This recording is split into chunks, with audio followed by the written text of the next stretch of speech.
If you're buying yarn online, here are some things you might want to consider. I'm Michelle. This is my romantic tangle. I don't buy nearly as much yarn online as I used to because I have a lot of yarn and I'm using it up. But recently I have made some purchases and it was a process. I was watching another YouTuber's video and saw a yarn that looked like it was a great deal. It looked like it would be perfect for a project I'm working on, so I headed over to the manufacturer's website to check it out, and their shipping was expensive. I understand that it costs money to get something from one part of the country to another part of the country. And a lot of times I am able to compare the gas price that it would cost to drive to a store, because I live in a rural area, with what shipping costs. And sometimes it really makes sense to get the item shipped to me. Even though I rarely drive to the store for just one thing, I batch my errands. If I'm buying a reasonable amount of something, it makes sense more often than not to pay the shipping. But this company had high shipping costs. They would not ship orders over $20 to post office boxes. And that was really the deal breaker because I live in an area where mail theft is a nightmare.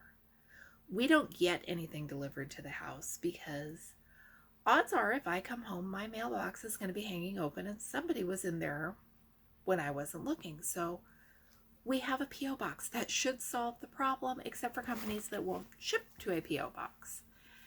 I don't understand. I'm sure they have reasoning behind it, but it doesn't work for me. So I didn't order that yarn, and then not too long after I found another, I realized that if I used coupons at Joann's, there was another yarn that I could get locally that would work just as well for about the same price. So, and I can buy it as I need it, so that's what I'm going to do. Then I saw an ad for some sock yarn, and I'm not naming companies here because that first company that had the $20 limit for P.O. boxes, it has raised it to $50 between having my experience with them and double checking my facts to film this video. So I'm not naming any companies because by the time you see this, policies may have changed. This other company sells sock yarn at a discount. I thought I had ordered from them before, but maybe I have them confused with someone else. Their policy is once we've shipped it, our hands are clean. We have no responsibility in guaranteeing what the United States Postal Service does or whether or not you receive it. I'm not gambling with my yarn budget. That I understand there are shipping problems. I understand that companies are having to deal with it. I'll pay for insurance. I just want to get the thing I bought. So I didn't order from them. We're coming to a happy ending here. While I was chasing around after sock yarn and looking at that other company, I found a specialty sock yarn that I really wanted, and it was dirt cheap.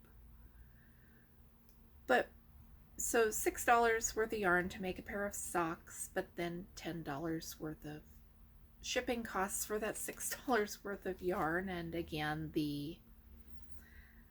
it was $10 for orders, shipping for orders up to $20. I called around the local stores that I know of that carry that brand of yarn, and sadly they didn't have it. I checked some of the big online craft stores. I checked Mary Maxim's, I checked Hirschner's, I checked Amazon, although I was sure that wasn't going to work out, and it didn't. And while I was checking around, I got signed up for some mailing lists, and I got an email a couple of weeks later offering free shipping on orders of more than 5 items. So I was able to order the yarn I wanted. I was able to get my $20 worth of yarn for free shipping, which I don't know that will happen again. If it was my abandoned cart that tripped it or just my being on their mailing list. Whatever the case, I am happy I got my yarn and now I can knit with it, and I decided I didn't need the other yarns in the first place. The moral to this whole story is read the shipping information. See if they will ship to a P.O. box if that's what you use.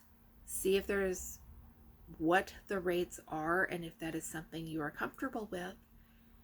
And make sure that they don't wash your hands of you as soon as they say they shipped your order, because that one in particular was an absolute deal breaker for me.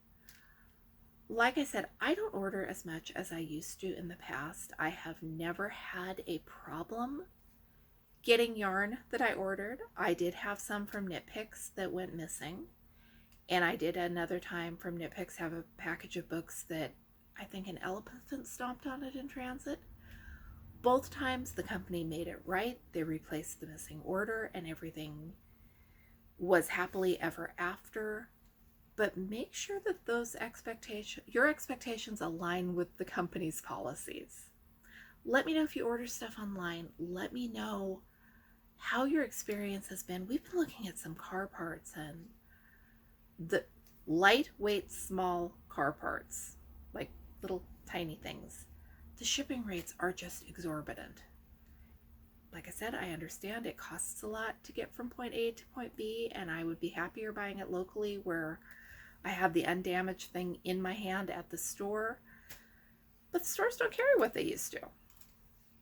Thanks for watching. I'm Michelle. This is my Romantic Tangle, and I will be back with you soon, including a review of that sock yarn when I get around to starting it.